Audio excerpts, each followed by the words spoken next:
3 segmen tadi cukup panas, sudah kipas-kipas dulu narasumber saat iklan tadi. Sekarang kembali lagi ke Mas Roy. Ya. Jadi untuk uji forensik dari Polri harusnya setuju dong, Ya, percaya. Karena mungkin kalau saya sebenarnya udah kontak dengan ahli digital forensik dari Amerika, Dr. Ismo udah kontak dengan Jepang, Dr. Tifa juga udah dapat. Intinya adalah mereka siap bantu. Tapi memang ketika di Indonesia baru ada lab 4 dari Polri, mungkin next kita harus punya pikiran ke depan. Oke, tapi kalau sekarang ke depan lapor, itu negara-negara seperti Amerika, Kanada, Virginia bahkan dia punya Virginia namanya adalah Virginia Department of Forensic Science. Bahkan Filipina pun udah pernah. Jadi nggak apa-apa kalau sekarang kita tunggu hasil dari lab 4, kita hormati. Tetapi harus terbuka, ijazahnya ditunjukkan ke masyarakat dan setidaknya kita bisa lihat hasilnya detail Mbak, kayak kita uji lab.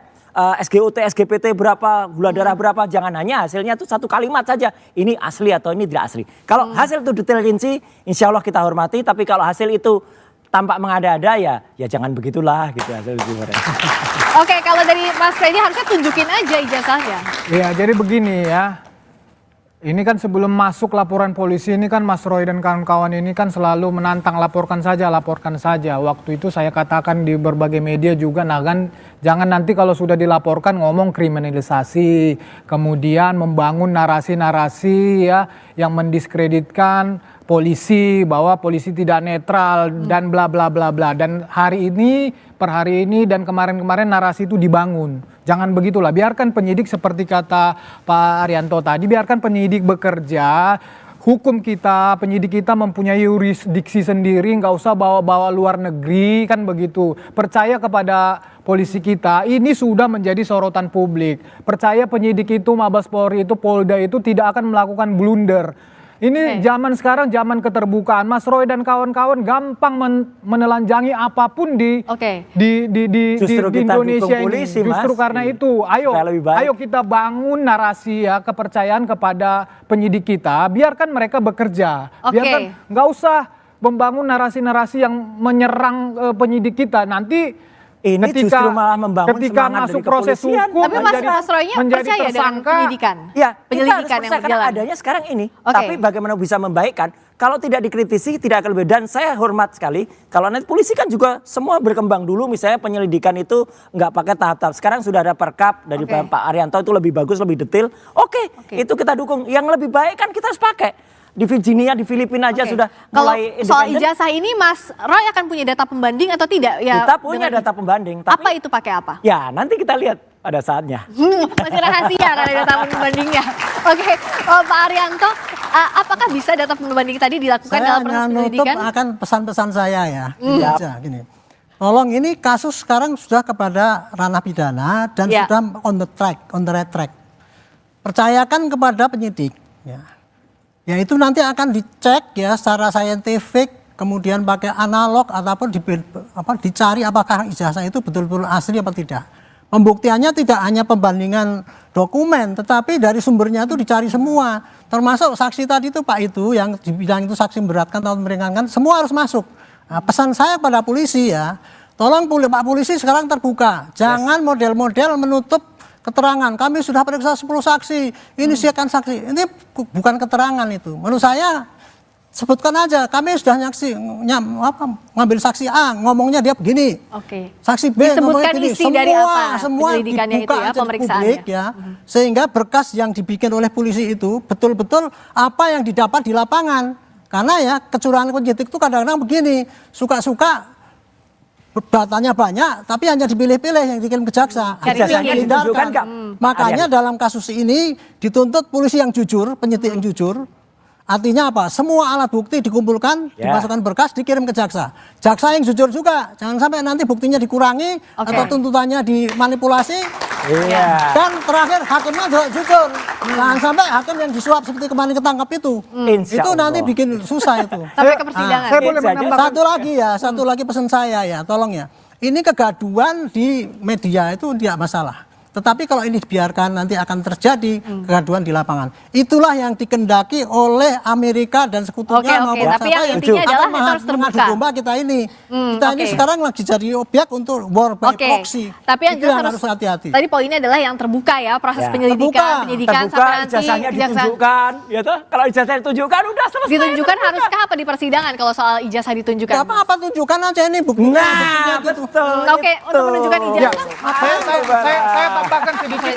saya tambahkan sedikit dari Pak Arianto. Setuju atau enggak? Nah, ketika mudah masuk ke proses persidangan, ya, jadi proses persidangan pidana itu pembuktiannya itu kebenaran material. Ya. Kebenaran material itu adalah hakim, termasuk para pihak di situ, jaksa, pembela, segala macam akan membuktikan kebenaran material, akan menggali dari pihak manapun, dari pihak terdakwa, kalau nanti jadi terdakwa, baik dari pihak jaksa juga akan melakukan pembuktian yang terbuka, yang misalnya dalam hal ini terdakwa merasa ada yang kurang, ada yang ditutupi, di situ semua akan bisa ditampilkan dan disaksikan oleh rakyat Indonesia. Bila perlu nanti ditayangkan. Kalau hakim tidak keberatan, nanti akan ditampilkan semua di dalam persidangan. Oke, jangankan sampai persidangan. Kemarin Ibu Mega aja udah mengatakan dari awal kalau itu ditunjukkan selesai. Hari ini hormat saya untuk PKB. PKB juga mendukung itu. Ayo parpol-parpol yang dukung ini. Oke.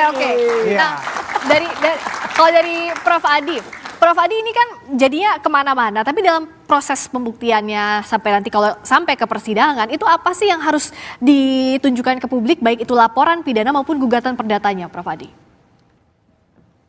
Saya nggak masuk ke pokok perkara, tapi saya menjelaskan alurnya. Jadi setelah dinyatakan mediasi tidak berhasil, kami serahkan ke majelis pengawas perkara, pemeriksa perkara. Nanti majelis hakim akan melihat membuat satu penetapan kalau penggugat tidak beritikat baik, gugatannya tidak akan diterima. Kemudian kalau yang tergugat tidak beritikat baik, ada penetapan dari pengadilan bahwa tergugat tidak beritikat baik. Kemudian hakim melakukan pemeriksaan perkara. Jadi perkara nanti bisa tidak diterima seperti katakan oleh tadi pembicara sebelumnya, bisa juga nanti diperiksa tapi dinyatakan ditolak atau diterima. Jadi ada 3 alternatif itu, Mbak Veska. Oke, kalau untuk pihak UGM kampus apakah masih perlu klarifikasi karena gugatan terhadap UGM juga kan masih akan 22 Mei di Pengadilan Negeri Sleman? Kalau khusus untuk KPU, kemudian untuk tergugat KPU, tergugat SMU 6, tergugat UGM, nampaknya kita sudah upayakan untuk bisa berdamai dengan penggugat. Minta doanya aja. Amin. Semoga nanti di pertemuan Rabu untuk 3 tergugat 2, 3 dan 4 bisa berdamai. Jadi ada yang di PN Solo, ada juga yang di PN Sleman, kalau itu rektor, dekan, hingga dosen dan sebagainya. Jadi dari masing-masing, Mas Roy maupun Mas Freddy yakin punya bukti yang kuat sampai ke proses hukum terakhir, sampai ke persidangan? Yakin dong, dan seluruh rakyat Indonesia melihat ini dan kejujuran. Itu kata Pak Kasmujo, itu yang penting. Oke, tepuk tangan untuk Mas Roy, katanya yakin banget nih sampai ke persidangan. Kalau dari Mas Freddy, apa lagi yang harus ditakutkan? Apakah harusnya ya sudah ada bukti saja sampai ke persidangan? Ya, tidak ada yang perlu ditakutkan. Pak Jokowi sama sekali tidak mengkhawatirkan masalah ijazah palsu ini, makanya dia buat laporan polisi karena dia memang punya ijazah palsu dan itulah bukti yang paling hakiki yang dipunyai Pak Jokowi. Dan perkara ini perkara sederhana pembuktiannya, ya kalau perkara bohongnya tadi nanti setelah dinyatakan asli itu maka otomatis yang sana bohong. Jadi sesederhana itu sebetulnya. Tapi ini dalam proses hukum, proses persidangan nanti masyarakat Indonesia akan menyaksikan dengan transparan. Baik, singkat saja Pak Arianto, bagaimana polisi juga harus menjawab tantangan ada suara-suara yang menganggap bahwa polisi tidak netral? Dia kerja cepat, terbuka, dan mengumumkan pada rakyat inilah yang sudah saya kerjakan. Dan kemudian menyampaikan kepada rakyat juga ini yang saya sampaikan pada jaksa. Dan jaksa juga terbuka juga, ini yang saya terima dari polisi, ini saya karang dan kemudian sampaikan pada hakim. Dan hakimnya sebelum bersidang dia sumpah bahwa dia juga tidak curang. Kerja cepat, objektif dan transparan. Terima kasih atas waktunya dan perspektif dalam perdebatan hari ini. Mas Roy, terima kasih Mas Freddy, terima kasih Pak Arianto, terima kasih Prof Adi. Dan demikian.